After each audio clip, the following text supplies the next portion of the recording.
नमस्कार दोस्तों, TP insights में आपका स्वागत है।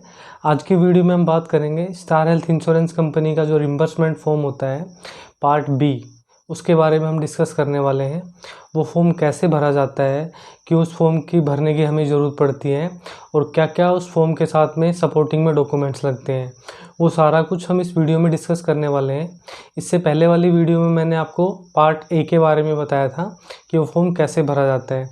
आज स्टार हेल्थ इंश्योरेंस का पार्ट बी फॉर्म जो होता है, रिम्बर्समेंट का फॉर्म जो होता है, उसके बारे में हम बात करने वाले हैं, बताने वाले हैं आपको। शुरू से लेकर लास्ट तक आप वीडियो को देखिए। चैनल पे आप लोग नए हो तो चैनल को सब्सक्राइब कर लीजिए, वीडियो को लाइक कर दीजिए। तो चलिए वीडियो को शुरू करते हैं।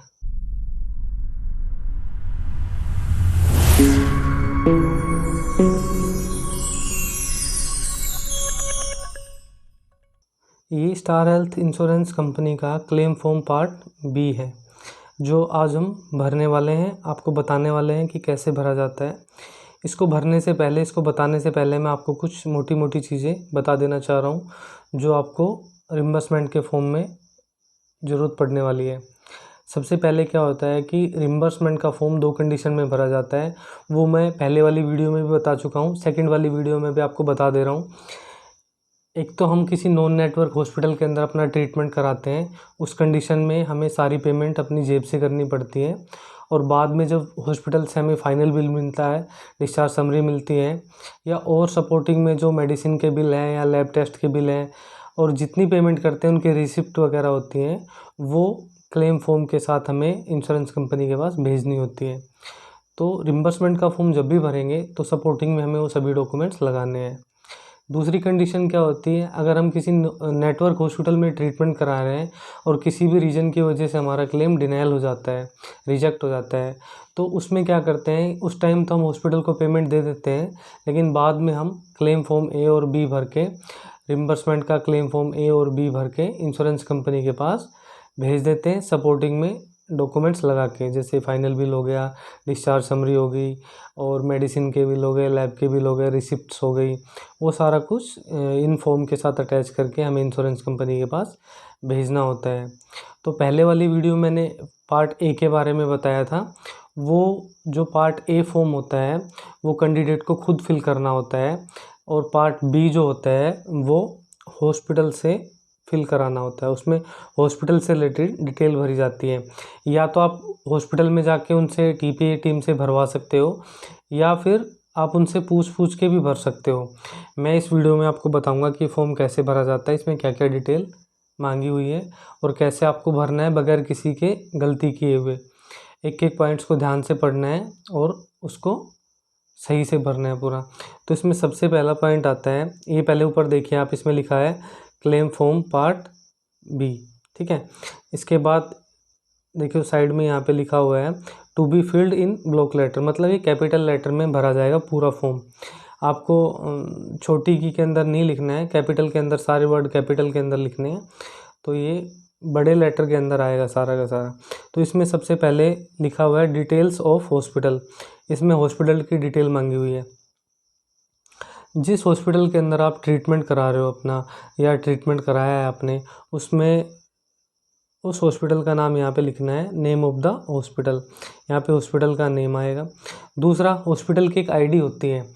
अगर वो नेटवर्क हॉस्पिटल है तो उसकी स्टार हेल्थ के साथ एक आईडी बनी होगी, वो आईडी होती है, वो हॉस्पिटल की जो टीपी टीम होती है उनको पता होती है।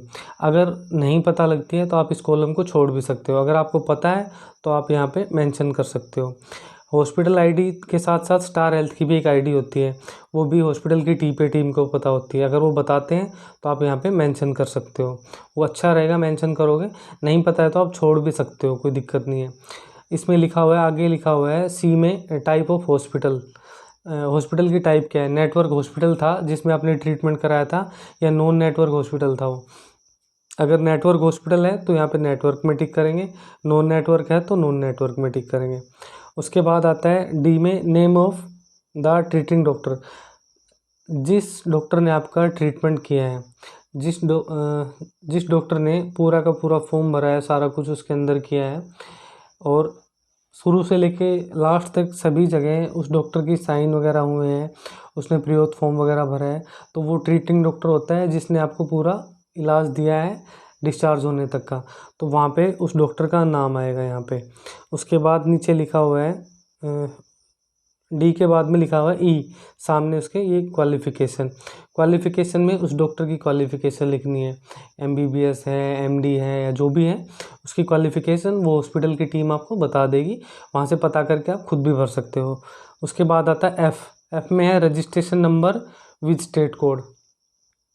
इसमें बहुत ध्यान रखना है, कई लोग क्या होता है कि अपने स्टेट का पिन कोड डाल देते हैं, वो गलत होता है। यहाँ पे डॉक्टर के रजिस्ट्रेशन नंबर डालेंगे, जो उसने क्वालिफ़िकेशन की हुई है, जो पढ़ाई की हुई है, जो उसकी क्वालिफ़िकेशन है एमबीबीएस वगैरह की, तो वहाँ से उसको एक रजिस्ट्रेशन नंबर मिला है स्टेट कोड के साथ में, तो वो भी आपको हॉस्पिटल टीम बताएगी आपको उस ट्रीटिंग डॉक्टर का। जो ट्रीटिंग डॉक्टर है उसका रजिस्ट्रेशन नंबर यहाँ पे डलेगा। उसके बाद फ़ोन नंबर हॉस्पिटल के भी डाल सकते हो, अगर डॉक्टर के हैं तो डॉक्टर के भी मेंशन कर सकते हो। ईमेल आईडी है तो डाल दो, अदरवाइज छोड़ सकते हो आप, कोई ऐसा कंपलसरी नहीं है। उसके बाद क्या है, आगे हम चलते हैं, डिटेल्स ऑफ द एडमिटेड। इसमें क्या है, detail of the patient admitted, मतलब पेशेंट की डिटेल मांगी हुई है एडमिट होने के बाद, मतलब क्या क्या मतलब हुआ है, उसका नाम क्या है, किस डेट में एडमिट हुआ है, टाइम वगैरह सारा कुछ है। तो इसमें सबसे पहला आता है A, name of the patient, patient का यहाँ पे नाम आएगा, यहाँ पे पेशेंट का हमें नाम डालना है यहाँ पे। सेकंड बी आ रहा है इसमें, आईपी रजिस्ट्रेशन नंबर। जब भी हम हॉस्पिटल के अंदर एडमिट होते हैं तो हॉस्पिटल का एक सॉफ्टवेयर होता है, तो उसके अंदर क्या होता है, जब भी एडमिट होते हैं हम तो एक रजिस्ट्रेशन होता है, एक रजिस्ट्रेशन नंबर मिलता है, वो लोग अपनी फ़ाइल पे भी लिखते हैं और उनके बिल पे भी लिखा होता है। जब हमें फाइनल बिल मिलता है तो उसके ऊपर वो एक रजिस्ट्रेशन नंबर मेंशन होता है, जो हमारे बिल पे या हमारे और डॉक्यूमेंट्स पे मिल जाएगा। या आपको नहीं पता उस बारे में तो गलत फॉर्म नहीं भरने हैं, आप हॉस्पिटल की टीम से जाके पता कर सकते हो। बी वाले में रजिस्ट्रेशन नंबर डलेगा बिल का जो होता है, और उसके बाद सी में जेंडर क्या है, मेल है फीमेल है, वो आपको टिक कर देना है जो भी है। उसके बाद पेशेंट की एज क्या है, यहाँ ईयर है तो ईयर डालनी है, मंथ है तो मंथ डालना है, उसकी डेट ऑफ बर्थ डालनी है यहाँ पे, ठीक है।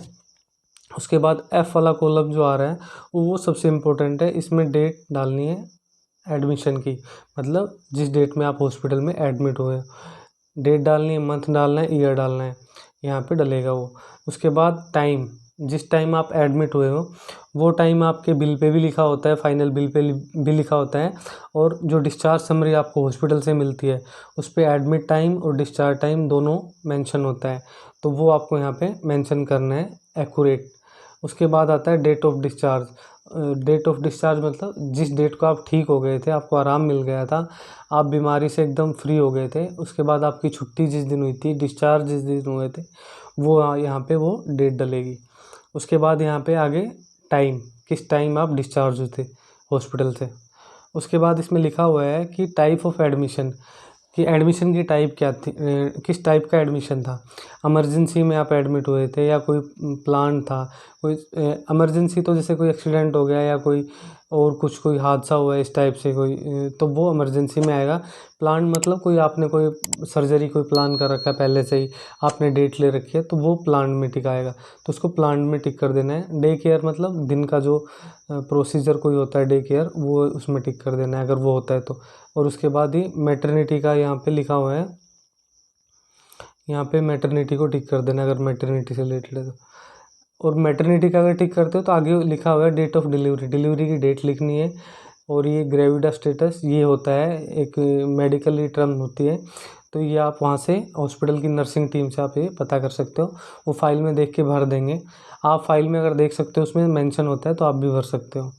Status at the time of discharge, discharge के टाइम पे क्या स्टेटस था पेशेंट का, कि वो डिस्चार्ज होके घर पे गया है या किसी दूसरे हॉस्पिटल में गया है। डिस्चार्ज टू होम, अगर वो ठीक हो गया है तो घर जाएगा, सिंपल सी बात है, तो आपको यहाँ पे डिस्चार्ज टू होम पे टिक कर देना है। अगर वो ठीक नहीं हुआ है और हॉस्पिटल वालों ने उसको किसी दूसरे हॉस्पिटल में रेफ़र कर दिया है तो डिस्चार्ज ये आएगा, आगे वाला टिक हो जाएगा, डिस्चार्ज टू अनदर हॉस्पिटल पे टिक कर देना है। और ये तीसरा तो छोड़ देना है, ये ज़रूरत नहीं पड़ेगी। तो इसमें इसके बाद क्या होता है कि आगे हम इसमें चलेंगे, detail of alignment diagnosed primary.